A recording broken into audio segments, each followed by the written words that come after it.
Okay, let's get this one started. We are going to talk about parallelograms.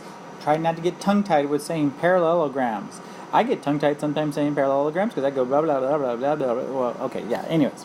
So today you will recognize and apply the properties of the sides, angles, and diagonals of parallelograms. What is a parallelogram?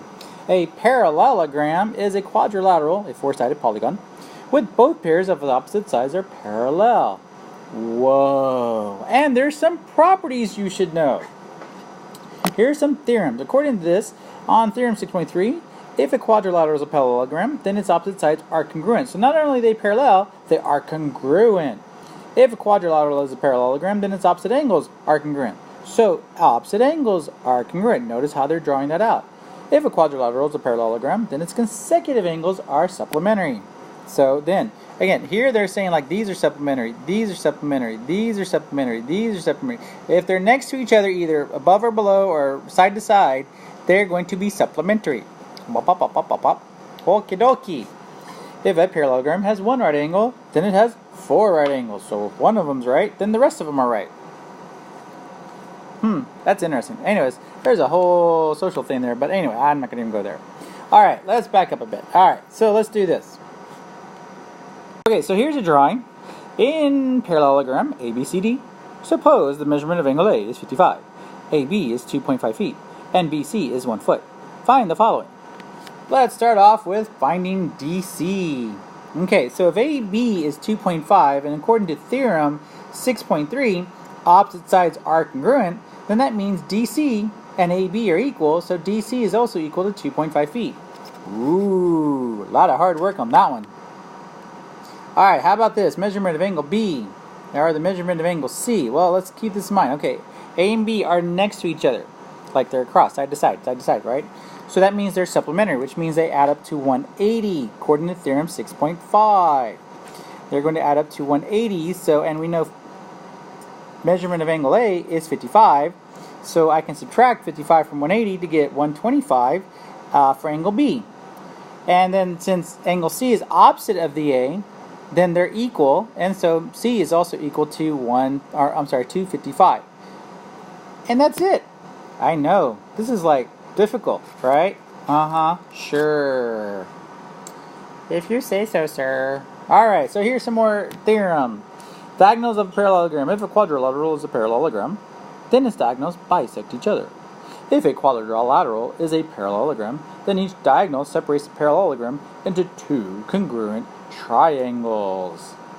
And there you go. So again, none of this should be, like I said, supremely difficult. You just gotta, there's just properties to work with. And most of the time you'll get the idea of what these properties are and you won't need to use the theorems.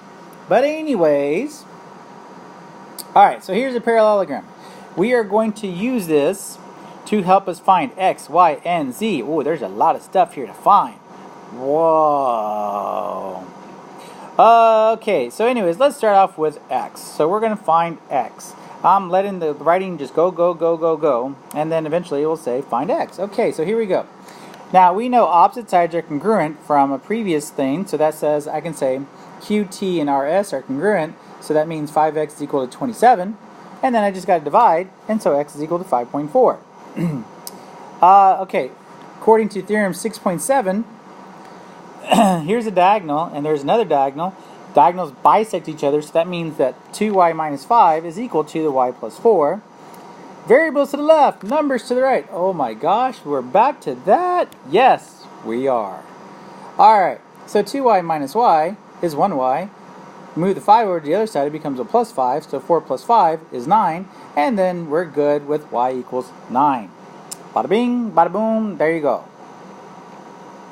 Alright, next one, Z. Okay, according to Theorem 6.8, we have two congruent triangles based on the QS diagonal. Okay, so that means that the angle QST is congruent to angle SQR, which then means that the measurements are equal. So 3z is equal to 33. Honestly, you probably could have used the idea of alternate interior angles too. But either way, 3z is equal to 33, and then you could have said z is equal to 11 by dividing the 3. And that's really about it. Are there other ways you probably could have approached that? Yes, there is.